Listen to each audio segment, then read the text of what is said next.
And we are live, the tailor-made for 3rd grade summer 2019 virtual read aloud. Here we are on Facebook Live, and this summer, our virtual read aloud is Matilda. Can you read it backwards? It's backwards to you, I know. Sorry, I don't make the rules of Facebook Live. It flips it around. Anyway, my class has watched this movie for lunch dates in the classroom the last 2 years as a reward, and I love the movie, and I've heard great things about the book. So I decided, for the first time me reading it, I would do it on Facebook Live for my summer read aloud. So welcome to Matilda by Roald Dahl, R-O-A-L-D, or backwards to you. It's not Ronald, folks. Roald Dahl, Matilda. We'll begin where we always begin, at the beginning. Chapter 1. The Reader of Books. Strange, that's what I'm doing right now. It's a funny thing about mothers and fathers. Even when their own child is the most disgusting little blister you could ever imagine, they still think that he or she is wonderful. Some parents go further. They become so blinded by adoration they manage to convince themselves their child has qualities of genius. Well, there is nothing very wrong with all this. It's the way of the world. It is only when the parents begin telling us about the brilliance of their own revolting offspring that we start shouting, "Bring us a basin, we're going to be sick!" School teachers suffer a good deal from having to listen to this sort of twaddle. I just repeated the line, from proud parents, but they usually get their own back when the time comes to write the end-of-term reports. I gotta figure out a better way to put this book. I'm setting it on the keyboard.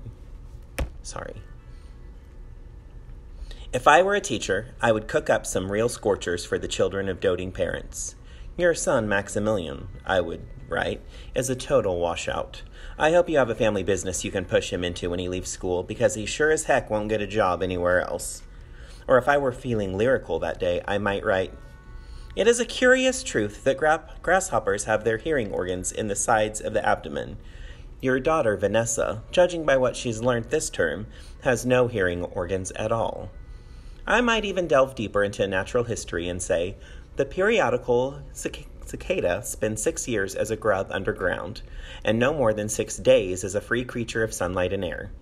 Your son Wilfred has spent 6 years as a grub in this school, and we are still waiting for him to emerge from the chrysalis. A particularly poisonous little girl might sting me into saying, Fiona has the same glacial beauty as an iceberg. But unlike the iceberg, she has absolutely nothing below the surface.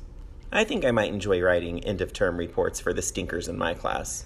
But enough of that. We have to get on. Occasionally, one comes across parents who take the opposite line, who show no interest at all in their children, and these, of course, are far worse than the doting ones. Mr. and Mrs. Wormwood were 2 such parents. They had a son called Michael and a daughter called Matilda. And the parents looked upon Matilda in particular as nothing more than a scab. A scab is something you have to put up with until the time comes when you can pick it off and flick it away. Mr. and Mrs. Wormwood looked forward enormously to the time when they could pick their little daughter off and flick her away, preferably into the next county, or even further than that. It is bad enough when parents treat ordinary children as though they were scabs and bunions, but it becomes somehow a lot worse when the child in question is extraordinary. And by that, I mean sensitive and brilliant. Matilda was both of these things, but above all, she was brilliant. Her mind was so nimble, and she was so quick to learn, that her ability should have been obvious even to the most half-witted of parents. But Mr. and Mrs. Wormwood were both so gormless and so wrapped up in their own silly little lives that they failed to notice anything unusual about their daughter. To tell the truth, I doubt they would have noticed that she had crawled into the house with a broken leg. Matilda's brother Michael was a perfectly normal boy. But the sister, as I said, was something to make your eyes pop. By the age of 1.5, her speech was perfect, and she knew as many words as most grown-ups. The parents, instead of applauding her, called her a noisy chatterbox and told her sharply that small girls should be seen and not heard. Obviously, I have some students watching. Thank you for joining me. I spy Aubrey, Coop. By the time she was only 3, Matilda had taught herself to read by studying newspapers and magazines that lay around the house. At the age of 4, she could read fast and well, and she naturally began hankering after books. The only book in the whole of... Sorry, I keep losing my place. Maybe I need a reading finger. At the age of 4, she could read fast and well, and she naturally began hankering after books. The only book in the whole of this enlightened household was something called Easy Cooking, belonging to her mother, and when she had read this from cover to cover and had learnt all the recipes by heart, she decided she wanted something more interesting. "Daddy," she said, "do you think you could buy me a book?" "A book?" he said. "What do you want a flaming book for?" "To read, Daddy." "What's wrong with the telly, for heaven's sake? We got a lovely telly with a 12-inch screen, and now you come asking for a book? You're getting spoiled, my girl." Nearly every weekday afternoon, Matilda was left alone in the house. Her brother, 5 years older than her, went to school. Her father went to work, and her mother went out playing bingo in a town 8 miles away. Mrs. Wormwood was hooked on bingo and played it 5 afternoons a week. On the afternoon of the day when her father had refused to buy her a book, Matilda set out all by herself to walk to the public library in the village. When she arrived, she introduced herself to the librarian, Mrs. Phelps. She asked if she might sit a while and read a book. Mrs. Phelps, slightly taken aback at the arrival of such a tiny girl, unaccompanied by a parent, nevertheless told her she was very welcome. "Where are the children's books, please?" Matilda asked. "They're over there on those lower shelves," Mrs. Phelps told her. "Would you like me to help you find a nice one with lots of pictures in it?" "No, thank you," Matilda said. "I'm sure I can manage." From then on, every afternoon, as soon as her mother had left for bingo, Matilda would toddle down to the library. The walk took only 10 minutes, and this allowed her 2 glorious hours sitting quietly by herself in a cozy corner, devouring one book after another. When she had read every single children's book in the place, she started wandering around in search of something else. Mrs. Phelps, who had been watching her with fascination for the past few weeks, now got up from her desk and went over to her. "Can I help you, Matilda?" she asked. "I'm wondering what to read next." Matilda said, "I finished all the children's books." "You mean you looked at all the pictures?" "Yes, but I've read all the books as well." And I won't show every illustration, but this one's really cute, I think. There's little tiny Matilda in the library with Mrs. Phelps. I keep wanting to ding when it's time to turn the page. Ding! Mrs. Phelps looked down at Matilda from her great height, and Matilda looked right back up at her. "I thought some were very poor," Matilda said, "but others were lovely. I liked the secret garden best of all. It was full of mystery. The mystery of the room behind the closed door and the mystery of the garden behind the big wall." Mrs. Phelps was stunned. "Exactly how old are you, Matilda?" she asked. 4 years and 3 months, Matilda said. Mrs. Phelps was more stunned than ever, but she had the sense not to show it. "What sort of book would you like to read next?" she asked. Matilda said, "I would like a really good one that grown-ups read, a famous one. I don't know any names." Mrs. Phelps looked along the shelves, taking her time. She didn't quite know what to bring out. How, she asked herself, does one choose a famous grown-up book for a 4-year-old girl? Her first thought was to pick a young teenager's romance of the kind that is written for 15-year-old schoolgirls, but for some reason, she found herself instinctively walking past that particular shelf. "Try this," she said at last. "It's very famous and very good. If it's too long for you, just let me know and I'll find something shorter and a bit easier." "Great Expectations," Matilda read, by Charles Dickens. "I'd love to try it." "I must be mad," Mrs. Phelps told herself, but to Matilda she said, "Of course you may try it." Over the next few afternoons, Mrs. Phelps could hardly take her eyes from the small girl sitting for hour after hour in the big armchair at the far end of the room with the book on her lap. Okay, I said I wasn't going to show all the illustrations, but this one's cute too.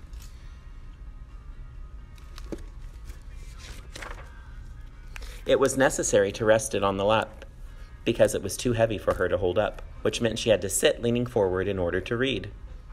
And a strange sight it was, this tiny, dark-haired person sitting there with her feet nowhere near touching the floor, totally absorbed in the wonderful adventures of Pip and old Miss Havisham and her cobwebbed house, and by the spell of magic that Dickens, the great storyteller, had woven with his words.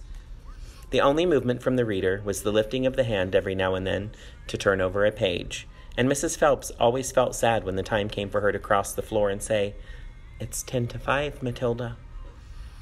During the first week of Matilda's visits, Mrs. Phelps had said to her, "Does your mother walk you down here every day and then take you home?" Sweet Niblets, Cole Wilbur in the house. Hello, Cole.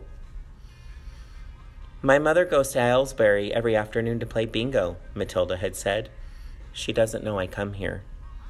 "But that's surely not right," Mrs. Phelps said. "I think you'd better ask her." "I'd rather not," Matilda said. "She doesn't encourage reading books. Nor does my father."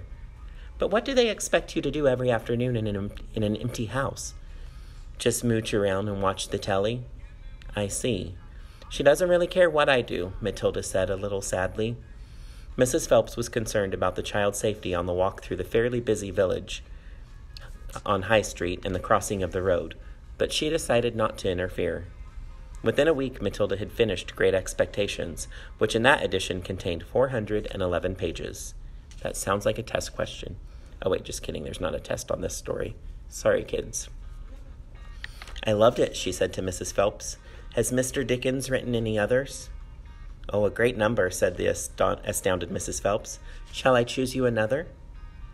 Over the next 6 months, under Mrs. Phelps' watchful and compassionate eye, Matilda read the following books: Nicholas Nickleby by Charles Dickens, Oliver Twist by Charles Dickens, Jane Eyre by Charlotte Bronte, Pride and Prejudice by Jane Austen, Tess of the D'Urbervilles by Thomas Hardy, My Mommy Burnt the Cookies by James Thomas Taylor, Gone to Earth by Mary Webb, Kim by Rudyard Kipling, The Invisible Man by H.G. Wells, The Old Man and the Sea by Ernest Hemingway, The Sound and the Fury by William Faulkner, The Grapes of Wrath by John Steinbeck, The Good Companions by J.B. Priestley, Brighton Rock by Graham Greene, Animal Farm by George Orwell. It was a formidable list, and by now Mrs. Phelps was filled with wonder and excitement, but it was probably a good thing that she did not allow herself to be completely carried away by it all. Almost anyone else witnessing the achievements of this small child would have been tempted to make a great fuss and shout the news all over the village and beyond. But not so Mrs. Phelps. She was someone who minded her own business, and had long since discovered it was seldom worthwhile to interfere with other people's children. "Mr. Hemingway says a lot of things I don't understand," Miss Matilda said to her, "especially about men and women, but I loved it all the same. The way he tells it, I feel I am right there on the spot watching it all happen." "A fine writer will always make you feel that," Mrs. Phelps said. "And don't worry about the bits you can't understand. Sit back and allow the words to wash around you like music." I will. "Did you know," Mrs. Phelps said, "that public libraries like this allow you to borrow books and take them home?" "I didn't know that," Matilda said. "Could I do it?" "Of course," Mrs. Phelps said. "When you have chosen the book you want, bring it to me so I can make a note of it, and it's yours for 2 weeks. You can take more than one if you wish." From then on, Matilda would visit the library only once a week in order to take out new books and return the old ones. Her own small bedroom now became her reading room, and there she would sit and read most afternoons, often with a mug of hot chocolate beside her. She was not quite tall enough to reach things around the kitchen, but she kept a small box in the outhouse, which she brought in and stood on in order to get whatever she wanted. Mostly it was hot chocolate she made, warming the milk in a saucepan on the stove before mixing it. Occasionally she made Bovril or Ovaltine. It was pleasant to take a hot drink up to her room and have it beside her as she sat in her silent room reading in the empty house in the afternoons. The books transported her into new worlds and introduced her to amazing people who lived exciting lives. She went on olden-day sailing ships with Joseph Conrad. She went to Africa with Ernest Hemingway and to India with Rudyard Kipling. She traveled all over the world while sitting in her little room in an English village. She even had burnt cookies with little Jimmy. Sometimes I add little tiny parts. I hope I don't get sued by anyone. Thank you for joining me. That was chapter 1 of Matilda. Our next chapter will be Mr. Wormwood the Great Car Dealer. I don't know exactly when it will be, but keep your eyes and ears peeled on Facebook. I will keep you updated. I will put them on YouTube for anyone. That was chapter 1 of Matilda, and it looks like Joby Wan just jumped on at the end. So Joby Wan, you might want to go back and watch chapter 1. Watch, listen. Ad litem, Matilda. Hope everyone's having a great summer. I hope you tune in and get to hear the whole story. Sorry, there's words I don't know, or hard to pronounce. It's set in England, and I almost used an English accent, but I didn't want to do it because I was afraid I'd lose it, and I always end up sounding like an Irish pirate when I try to do an accent. And I don't even have to use my reading glasses because the print is so big.